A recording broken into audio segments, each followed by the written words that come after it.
Hello अस्सलाम वालेकुम my YouTube channel. I hope so आप बिल्कुल ठीक ठाक होंगे। आज मैं आप लोगों के लिए लाई हूँ बहुत ही इंटरेस्टेड टॉपिक बच्चों से रिलेटेड। जैसे कि आप जानते हैं हमारा चैनल क्यूट बेबी से रिलेटेड है, तो मैं इसमें ज़्यादातर कोशिश करती हूँ कि हम अपने बच्चों के क्यूट बेबी से ही रिलेटेड वीडियोस लाएं, क्योंकि माएँ बहुत ज़्यादा अपने बच्चों को लेके कॉन्शियस होती हैं। कुछ न्यू बॉर्न्स बेबीज़ को लेके होती हैं और परेशान रहती हैं, और इसलिए उनको कुछ समझ नहीं आ रही होती है कि हम क्या करें इनके लिए, इनकी सेहत के लिए। तो इससे रिलेटेड आप मेरे पेज के अंदर बहुत सी वीडियोस मैंने बच्चों से रिलेटेड डाली हुई हैं। आपको किसी किस्म की कोई भी इंफॉर्मेशन चाहिए आप हमारे चैनल पे आके विजिट कर सकते हैं। आपको हमारे पेज के अंदर सारी इंफॉर्मेशंस मिलेंगी, बच्चों से रिलेटेड इंफॉर्मेशंस। और इसके अलावा अगर किसी माओ को कोई भी किसी किस्म का सवाल करना है तो वो हमारे पेज पे आएँ और हमसे हमारे कमेंट सेक्शन के अंदर हमें इनबॉक्स कर सकते हैं, और किसी कोई भी क्वेश्चन या कोई भी कन्फ्यूजन है तो आप हमसे पूछ सकती हैं। चले आए आते हैं आज के हम मेन टॉपिक के अंदर, जो कि आज का हमारा है बच्चों की गैस। जैसे कि बच्चों को आपको पता है मोस्टली बच्चों को गैस का इशू होता है। न्यूबॉर्न्स बेबी में ये चीज़ ज़्यादा कॉमन होती है, जैसे कि आप जानते हैं। जी हाँ, आज हम आते हैं अपने मेन टॉपिक की तरफ, जो कि आज है कॉलिक पेन्स, जिसको हम उर्दू ज़बान में कहते हैं बच्चों को गैस का मसला। अब कुछ माएँ होती हैं, अब उनके बच्चे को न्यू बॉर्न्स बेबी के अंदर ये चीज़ मोस्टली पाई जाती है। वो इसलिए कि क्योंकि वो उनको पता नहीं होता कि उनके बच्चे के साथ क्या हो रहा है। वो बस कहते हैं हमारा बच्चा रोज़ शाम को डेली रो रहा है, बच्चे को गैस हो रही होती है। माओ को पता नहीं होता, वो बस ये समझती हैं कि शायद जी उनकी कोई डेली की रूटीन है, उनको इन चीज़ों का इशू का पता ही नहीं होता, और इस चीज़ की वजह से उनके बच्चों के अंदर ये गैस का इशू होता है, जो कि बहुत मेन कॉमन चीज़ ये न्यू बॉर्न बेबीज़ के अंदर पाई जाती है। अब बातें हम इस चीज़ की तरफ कि बच्चों को गैस क्यों होती है, किस वजह से होती है। इसकी बहुत सी वजूहात हैं, तो इसकी मैं कुछ वजूहात आपके साथ शेयर करने जाती हूँ। जैसे कि मतलब कि नंबर 1 पे आ जाता है माँ का दूध, मतलब कि फ़ीडिंग प्रॉब्लम्स। जैसे कि हम बच्चे को माँ का दूध फ़ीड करवा रहे होते हैं, तो कुछ माँ बच्चे होते हैं वो प्रॉपर तरीके से अपनी माँ का दूध फ़ीड नहीं कर रहे होते, तो उनको नहीं पता होता कि उसी वजह से भी उनके अंदर ये गैस का इशू हो जाता है। बस वो थोड़ा सा पीते हैं दूध और सो जाते हैं, और इस तरह से बच्चों के अंदर ये गैस का इशू बन जाता है। उसके बाद आ जाती है सेकंड थिंकिंग। कुछ माएँ होती हैं चीज़ के लिए कि बच्चों को हम बहुत ज़्यादा फ़ीड करवाएंगे तो हमारा बच्चा बहुत ज़्यादा हेल्दी होगा, और बहुत ज़्यादा बच्चा ओवर ईटिंग मतलब ओवर फीडिंग कर लेता है, और बच्चे को फिर गैस का इशू हो जाता है, जो कि ये भी मेन कॉमन चीज़ है। हालांकि इस चीज़ का बच्चे की हेल्थ के साथ कोई लेना देना नहीं होता, ये कुदरती अमल होता है। बच्चे की सेहत जो बनना ये सब एक वो माँ की पेट के अंदर नेचुरल चीज़ है। बच्चा फीड अपने तरीके से ले लेता है अगर वो प्रॉपर तरीके से टाइम से ले तो। उसके बाद आ जाते हैं हम अपनी थर्ड और सबसे मेन कॉमन चीज़ के अंदर, जो गैस का इशू बनता है बच्चे।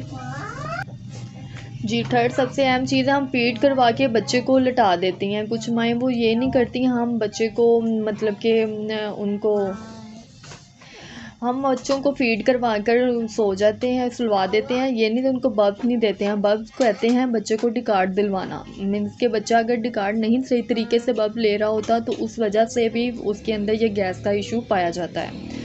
अब गैस की वजूहात तो बहुत सी बच्चों के अंदर हो जाती हैं, और बहुत सी हैं। ये कुछ मैंने आपके साथ कॉमन चीज़ें शेयर कर दी हैं, और इसकी अब मैं हम इनकी सॉल्यूशन की तरफ जाते हैं। अब इनके हल हैं।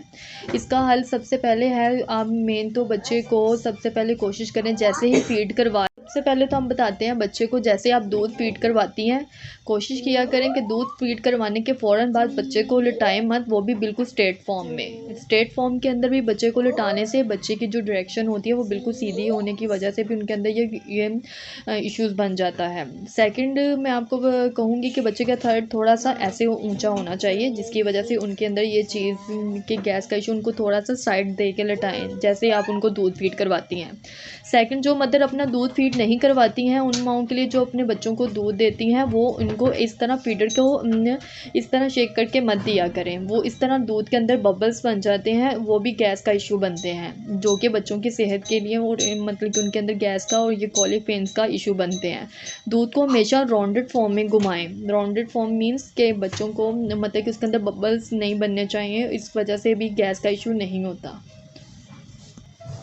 जी, अब हम आते हैं इस चीज़ की तरफ कि अब बच्चे को जब हम लटाते हैं दूध फीड करवा के, तो बच्चे को सबसे पहले तो आप दूध फीड करवा के उनको थोड़ा-सा बम्प दें, डिकार्ड दें, एक हल। और सेकंड, उनको जब भी आपने दूध फीड करवा के लटाना है या दूध चाहे आप अपना करवा रही हैं या फीडर दे रही हैं, आप उनको बिल्कुल सीधी फॉर्म की डायरेक्शन में बच्चे को नहीं लटाना है, आपने उनको साइड दे के चलाना है। अब इसके बाद मैं आपको कुछ ही इनके सॉल्यूशंस और एक्सरसाइज आपके साथ शेयर करने जा रही हूँ, और आप इनको ज़रा गौर से और ध्यान से देखिएगा इसके अंदर हम लोगों को क्या क्या करना है, और अपने बेबीज़ के ये डाइगेस्ट सॉल्यूशन को हम किस तरह हल कर सकते हैं। सबसे पहले तो हम बताते हैं बच्चे को, जैसे आप दूध फीड करवाती हैं, कोशिश किया करें कि दूध फीड करवाने के फ़ौरन बाद बच्चे को लिटाएं मत, वो भी बिल्कुल स्ट्रेट फॉर्म में। स्ट्रेट फॉर्म के अंदर भी बच्चे को लिटाने से बच्चे की जो डायरेक्शन होती है वो बिल्कुल सीधी होने की वजह से भी उनके अंदर ये इश्यूज़ बन जाता है। सेकंड, मैं आपको कहूँगी कि बच्चे का थर्ड थोड़ा सा ऐसे ऊंचा होना चाहिए, जिसकी वजह से उनके अंदर ये चीज़ के गैस का इशू, उनको थोड़ा सा साइड दे के लिटाएँ जैसे आप उनको दूध फीड करवाती हैं। सेकंड, जो मदर अपना दूध फीड नहीं करवाती हैं, उन माओं के लिए जो अपने बच्चों को दूध देती हैं, वो इनको इस तरह फीडर को इस तरह शेक करके मत दिया करें। वो इस तरह दूध के अंदर बबल्स बन जाते हैं, वो भी गैस का इशू बनते हैं, जो कि बच्चों की सेहत के लिए और मतलब कि उनके अंदर गैस का और ये कॉलिक पेन्स का इशू बनते हैं। दूध को हमेशा राउंडेड फॉर्म में घुमाएं। राउंडेड फॉर्म मीन्स के बच्चों को मतलब कि उसके अंदर बबल्स नहीं बनने चाहिए, इस वजह से भी गैस का इशू नहीं होता। जी, अब हम आते हैं इस चीज़ की तरफ कि अब बच्चे को जब हम लटाते हैं दूध फीड करवा के, तो बच्चे को सबसे पहले तो आप दूध फीड करवा के उनको थोड़ा-सा बम्प दें, डिकार्ड दें, एक हल। और सेकंड, उनको जब भी आपने दूध फीड करवा के लटाना है या दूध चाहे आप अपना करवा रही हैं या फीडर दे रही हैं, आप उनको बिल्कुल सीधी फॉर्म की डायरेक्शन में बच्चे को नहीं लटाना है, आपने उनको साइड दे के चलाना है। अब इसके बाद मैं आपको कुछ ही इनके सॉल्यूशंस और एक्सरसाइज आपके साथ शेयर करने जा रही हूँ, और आप इनको ज़रा गौर से और ध्यान से देखिएगा इसके अंदर हम लोगों को क्या क्या करना है, और अपने बेबीज़ के ये डाइगेस्ट सॉल्यूशन को हम किस तरह हल कर सकते हैं। जी हाँ जी, जैसे कि मैंने आपको इनकी वजूहात तो बता दी हैं कॉलिक पेन्स की। अब इसके सॉल्यूशन की तरफ आते हैं, जो अब बहुत सी हैं सॉल्यूशंस के, तो इनके बहुत से हल हैं। कुछ घरेलू माएँ होती हैं, वो घरेलू टोटके अपनाती हैं, लेकिन आपको पता है अब ये लेटेस्ट चीज़ें आ चुकी हुई हैं मार्केट में। हर चीज़ का आपको मेडिकल स्टोर में बच्चों की हर बीमारी का सॉल्यूशन मिलता है, हर चीज़ अवेलेबल मिल जाती है आपको। जी, उसके बाद हम आ जाते हैं अपनी मेन इस टॉपिक की तरफ, जैसे कि ये कॉलिक ड्रॉप्स हैं। इसकी इंस्ट्रक्शन के अंदर आपको इसके सारा कुछ मिल जाएगा, ठीक है। और ये कितने ml के होते हैं, 4.5 ml ड्रॉप्स के होते हैं, और ये मार्केट में इजीली अवेलेबल होते हैं। और इन ड्रॉप्स को किस फॉर्म में देना, अगर आपके बच्चे को गैस का इशू डेली फॉर्म में रह रहा है, तो आप इसको दिन में 2 टाइम्स यूज़ कर सकती हैं। अब वीक में अगर आपके बच्चे को 2 या 3 दिन बाद गैस का इशू हो रहा है, कॉलिक पेन्स हो रही हैं, तो आप इसको दिन में इसकी मिकदार को बढ़ा भी सकती हैं, लेकिन आपने इसके 2 या 3 ड्रॉप्स देने हैं 1 टाइम, इससे ज़्यादा यूज़ नहीं करने हैं। वैसे तो इसके कोई साइड इफ़ेक्ट्स नहीं हैं इतने, लेकिन फिर भी ये बहुत कम फॉर्म में देने चाहिए, स्पेशली न्यू बॉर्न्स बेबीज़ के लिए। न्यू बॉर्न बेबीज़ के अंदर ये चीज़ मतलब कि अभी बच्चों को जितना कम हो इन चीज़ों पे आना चाहिए। ये सबसे मेन और सबसे बेस्ट चीज़ ये है कॉलिक ड्रॉप्स। ये आपके बच्चे के लिए बहुत बेस्ट हैं। जिन माओं को बहुत ज़्यादा टेंशन रहती है, हमारा बच्चा रो रहा है, हमारे बच्चे को बहुत ज़्यादा इश्यूज़ हो रहे हैं, तो वो अपने बच्चे को ये दे सकती हैं। तो मैंने आपको यूज़ का तरीका बता दिया है, ठीक है। उसके बाद ये डाई गैस के इस तरह के भी फॉर्म में मिलते हैं। कुछ माएँ अगर बहुत ज़्यादा मीन्स के कुछ लोग अगर इसको अफोर्ड नहीं कर सकते हैं, तो ये उसके बाद ये चीज़ है, ये आपको इजीली और कम प्राइस में आपके बजट के अंदर दोनों मार्केट में इजीली अवेलेबल हैं।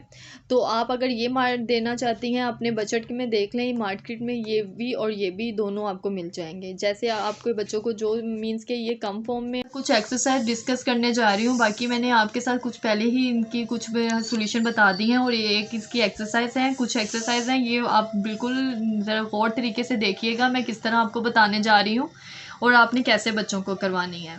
और ये 7 टाइम्स होंगी, और ये इसके अंदर ये देखें, अगर आपके बच्चे को गैस हो रही है, आपने इसको बिल्कुल स्ट्रेट फॉर्म में लटाना है, बिल्कुल सीधा। उसके बाद आपने इसको इस तरह मतलब कि 7 टाइम्स करना है, दोनों लेग्स को पकड़ के। 1 2 3 4 5 6 और 7। अच्छा, अब देखिए अब मैंने कौन सी लेग्स को करने लगी हूँ। सबसे पहले आपने लेफ़्ट लेग्स को इसमें टम्मी के साथ लगाना है, फिर राइट लेग्स को लगाना है टम्मी के साथ। पहले लेफ़्ट को लगाना है टम्मी के साथ, फिर राइट को लगाना है। इस तरह ये आपने 7 टाइम्स पूरे करने हैं। बिल्कुल आपने अपने हाथों को नरम तरीके से यूज़ करना है। बच्चों के लिए बिल्कुल हार्ड हैंड यूज़ नहीं करने हैं। मैंने आपको अपनी हर वीडियो के अंदर मेंशन करती हूँ कि बच्चों के ऊपर बिल्कुल सॉफ्ट अपनी बॉडी उनकी होती है और हमें बिल्कुल सॉफ्ट हैंड यूज़ करने चाहिए। जैसे कि मैंने 2 एक्सरसाइज आपको बता दी हैं। तीसरी एक्सरसाइज आपके साथ डिस्कस करने जा रही हूँ। आपने लेफ़्ट लेग को पकड़ के इनकी राइट हैंड से लगाना है और इसी तरह आपने राइट हैंड लेग को पकड़ के लेफ़्ट हैंड के साथ लगाना है। देखिए इस तरह 7 टाइम्स करनी है। 1 2। इनकी एक और एक्सरसाइज बताने जा रही हूँ। आपने इस तरह बच्चे को इस फॉर्म में उठाना है आराम से सॉफ्ट हाथों के साथ और इस तरह एक सॉफ्ट सा कुशन ले लें। बिल्कुल हार्ड कुशन नहीं हो, बिल्कुल सॉफ्ट सा हो। इसके ऊपर आपने बेबी को टमी साइड की तरफ लिटा देना है इस तरह। ये एक एक्सरसाइज है। इनकी बाजुओं को ऐसे पीछे को कर देना है। ये देखें इस तरह आपने इनको लटा देना है। इस तरह ये भी एक कॉलिक पेन की सबसे अच्छी एक्सरसाइज है। ये भी बच्चे की गैस को रिलीज़ करने के लिए सबसे बेस्ट साबित होती है। आई होप सो आपको मेरी आज की वीडियो बहुत ज़्यादा पसंद आई होगी। इसमें मैंने आपको कॉलिक पेन से रिलेटेड कुछ इनके सॉल्यूशन, इनके ड्रॉप्स और एक्सरसाइज डिस्कस की हैं। अगर आपको मेरे से किसी किस्म का कोई भी सवाल या कोई भी आपको अपने से बच्चों से रिलेटेड क्वेश्चन पूछना है तो आप हमारे कमेंट सेक्शन में आके हमें इनबॉक्स कर सकती हैं। मैं आपके हर सवाल का जवाब दूंगी। और इससे पहले अगर आपने हमारा चैनल सब्सक्राइब नहीं किया, आप हमारे चैनल पे न्यू हैं तो प्लीज़ हमारे चैनल को सब्सक्राइब करना और बेल आइकन दबाना मत भूलिएगा। इसलिए हम आपके लिए, इससे हमारी हौसला अफजाई होती है। हम आपके लिए अच्छी और प्यारी वीडियोस लेके आते हैं और आपके ही प्यार की वजह से आज हमारे चैनल को माशाल्लाह 2 इयर्स होने वाले हैं। तो थैंक यू सो मच। इससे आपको हमारी ये वीडियो पसंद आए तो इसको लाइक एंड शेयर कीजिएगा और आपके लिए मज़ीद इंशाल्लाह ताला बहुत अच्छी वीडियोस लेकर आऊँगी। तब तक के लिए अल्लाह हाफिज़।